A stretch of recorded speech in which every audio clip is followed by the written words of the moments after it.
कराया गया, जहां इमरजेंसी ड्यूटी डॉक्टर ने उक्त मरीज को आईसीयू में भर्ती करा दिया। नर्सों द्वारा कॉल पर डॉक्टर अरविंद सिंह को बुलाने की बात कही गई, लेकिन वे मरीज को देखने तक नहीं आए, ऐसा मृतक के परिजनों का आरोप है।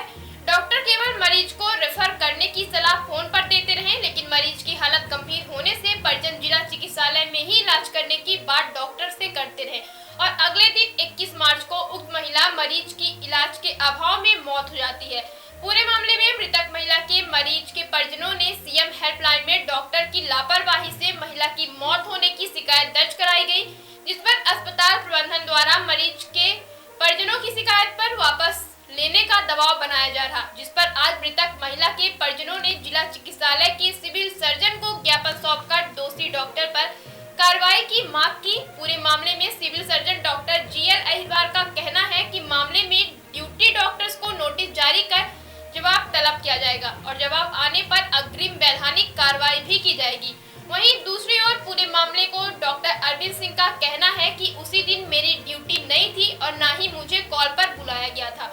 उन्होंने बताया कि उस दिन डॉक्टर राजकुमार अवस्थी की ड्यूटी थी, जिसे उनके द्वारा देखा गया। उन्होंने कहा कि सिविल सर्जन चाहे तो पूरे मामले की जांच पड़ताल करवा सकते हैं। फिलहाल उक्त पूरे मामले में अब देखना होगा कि पीड़ित परिवार को कब न्याय मिलता है। मैं राम कुमार उपाध्याय, प्रचार वाहन संचालक। 20 मार्च को मेरी धर्म पत्नी की अचानक बहुत भयंकर तबीयत खराब हुई थी। लगभग सुबह 3 बजे मैं अपनी मरीज को लेके आया तो उन्होंने आईसीयू में रेफर कर दिया। आईसीयू में जब मैं जाकर देखता हूँ तो वहाँ का जो नर्स स्टाफ है, वहाँ कोई डॉक्टर नहीं था। वो अरविंद सिंह से बात करते हैं डॉक्टर से, तो अरविंद सिंह फ़ोन से ही कहते हैं कि इनको रेफर कर दो, जबकि मेरा मरीज उस समय उस स्थिति में नहीं था कि मैं उसे बाहर ले जाऊँ। उसका बीपी पल्स वगैरह सब पूरा लो था और 24 घंटे बाद मेरे मरीज का सब कुछ अच्छा आ गया था, बीपी पल्स वगैरह, और 24 घंटे बाद उनका इलाज होता है तो उनकी मौत हो जाती है। तो मौत के 10 मिनट के बाद अरविंद सिंह आ जाते हैं। सिमाई में ये शिकायत है कि 24 घंटे तक डॉक्टर लोग क्यों नहीं आए। आईसीयू जैसे डिपार्टमेंट में डॉक्टरों को ना होना, नजर रहना, ये बहुत बड़ा सब गलत है सर। और सर पत्नी की मौत के जिम्मेदार किसको मानते हैं? श्रीमान जी देखो, मौत तो सर भगवान के हाथ में होती है, जीवन भगवान के हाथ में होती है, जो कि सच्चाई है। लेकिन सर 24 घंटे में कम से कम डॉक्टर आगे एक बार देख लेता तो हमें उसी का दुख नहीं होता। लापरवाही किस डॉक्टर की मानते हैं? श्रीमान जी पूरे डॉक्टरों की लापरवाही है श्रीमान जी। हम जब भी इधर आते हैं डॉक्टर पूरा समझे इतना बड़ा जिला। आज किस प्रकार की शिकायत की है? आज श्रीमान जी मेरे पास फोन आया था कि आप अपनी सीएम हेल्पलाइन बंद करवा दीजिए, तो उसके लिए मुझे बार बार बुलाया जा रहा था कि आप बंद करवा दीजिए। तो मैंने कहा श्रीमान जी आप खूब बंद करवा दीजिए, मुझे दिक्कत नहीं है, संतुष्ट नहीं है हम। आज किस चीज़ की शिकायत की है?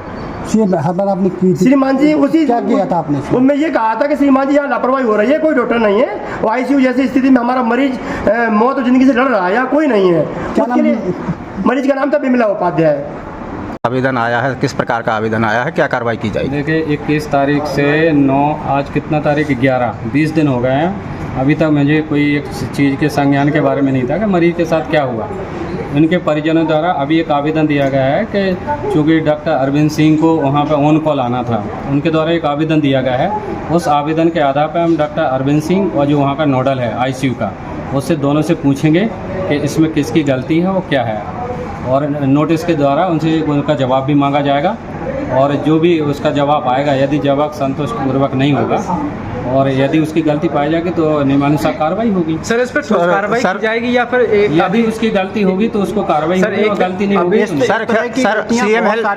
सर सीएम हेल्पलाइन में भी शिकायत की है फरियादी ने? अभी शिकायत का तो मुझे संज्ञान नहीं, लेकिन आवेदन लेके आए हैं। ये अभी 20 दिन बाद मुझे पता चला। मंगलवार को सर 21 मार्च को जिला हॉस्पिटल में एक बिमला उपाध्याय करके मरीज भर्ती हुए थे।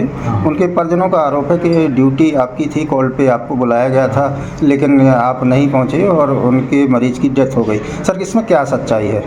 बिमला उपाध्याय जो कि पेशेंट थी, जो कि हॉस्पिटल में भर्ती थी, उस दिन डॉक्टर राजकुमार अवस्थी सर की ड्यूटी थी। उन्होंने पेशेंट को देखा जो कि कंप्लीट हार्ट ब्लॉक में थी, तो उन्होंने पेशेंट के घर वालों को ये भी बताया था कि इनको कंप्लीट हार्ट ब्लॉक है, तो जो कि कंप्लीट हार्ट ब्लॉक में जो कि मेडिकल मैनेजमेंट कर सकते हैं, वो ज़रूरी दवाएं भी दी गई थी और सारा पेशेंट को आईसीयू में रख के बराबर उसकी मॉनिटरिंग करी जा रही थी। लेकिन उस दिन मेरी कॉल ड्यूटी नहीं थी। जिस दिन कॉल ड्यूटी सबकी डिवाइडेड रहती है, मेरी अलग दिन रहती है, सैटरडे के दिन रहती है, सर की अलग दिन रहती थी, वेडनेसडे के दिन। तो उन्होंने उस दिन मरीज को देख के भर्ती किया था, आवश्यक उपचार दिया था। लेकिन पेशेंट बाहर से दिखा के आया था तो जो बाहर के डॉक्टर हैं वो मेरे अलावा किसी को नहीं जानते, तो उनने ये बोल दिया कि हॉस्पिटल में डॉक्टर अरविंद सिंह देखेंगे। तो पेशेंट की जिनके भी घर वालों की डेथ होती है वो थोड़ा मानसिक रूप से इमोशनली इतना डिस्टर्ब हो जाते हैं कि वो ये चीज़ समझना नहीं चाहते कि मेरी कॉल ड्यूटी किसकी है या किसकी नहीं है।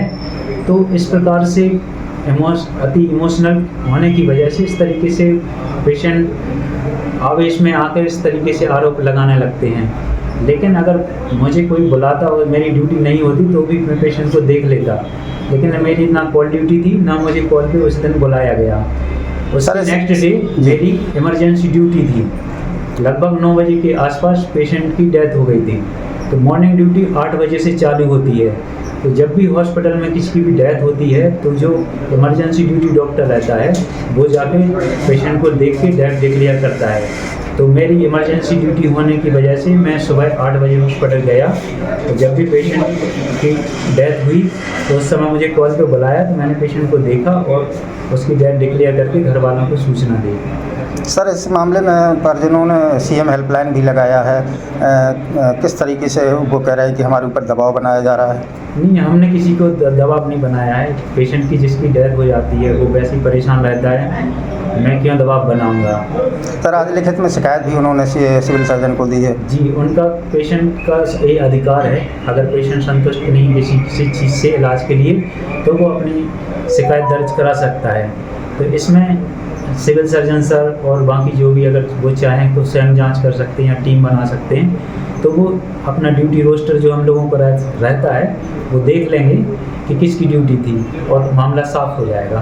सर, उस दिन की सुनो सुनो ओ बहना, चांदी का हॉलमार्क है गहना, बट्टा नहीं कटेगा बहना। जी हाँ, विजिट करें शुद्ध सिल्वर ज्वेलरी स्टोर, जिसकी नायाब ज्वेलरी की चर्चा है चारों ओर। क्यों चांदी की एक ही तरह की ज्वेलरी सालों साल पहनकर हो रहे बोर, जब हमारे पास है रिस्ट वॉच से लेकर कड़ा ब्रासलेट, चैन पेंडेंट और फैंसी इयरिंग्स की डिजाइन, मैनी मोर। शहर का पहला ऐसा सिल्वर ज्वेलरी स्टोर जहां पर सारे आर्टिकल्स डिस्प्ले पर हैं, यानी दिखाने के लिए न सेल्स रिप्रेजेंटेटिव पर निर्भर रहना है न देखने के लिए कहना है। मतलब आधी आबादी की सच्ची और पूरी आजादी। इसलिए विजिट करिए शुद्ध सिल्वर, चमक रहेगी बरकरार। Address Samdariya gold mall in front of बाल भारती स्कूल, सिरमौर चौराहा, रीवा, MP।